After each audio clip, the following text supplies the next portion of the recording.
New ইয়র্কে তুফানের success পার্টিতে কঠিন বক্তব্য দিলেন শাকিব খান। তাই তার বিস্তারিত জানতে এক মুহূর্ত না টেনে শুরু থেকে শেষ পর্যন্ত ভিডিওটি দেখুন। তো সুপ্রিয় দর্শক, ঢালিউডের সবচেয়ে জনপ্রিয় শাকিব খানের তুফান সিনেমা নিউ ইয়র্কে তুফান সিনেমার সাকসেস পার্টিতে কঠিন বক্তব্য দিলেন। সেখানে ছিলেন মিশা সওদাগর এবং রায়হান রাফি এবং কলকাতা কাঁপিয়েছেন তুফান সিনেমাটি সারা বিশ্বকে জয় করেছেন।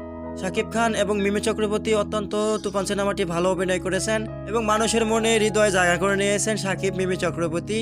তো সুপ্রিয় দর্শক, ভিডিওটি কেমন লাগছে জানিয়ে দিন আপনার মূল্যবান মতামত নিচে কমেন্ট বক্সে। আর নিত্য নতুন আপডেট খবর পেতে পাশে বেল আইকনটি বাজিয়ে দিন। অসংখ্য ধন্যবাদ পুরো ভিডিওটি উপভোগ করার জন্য।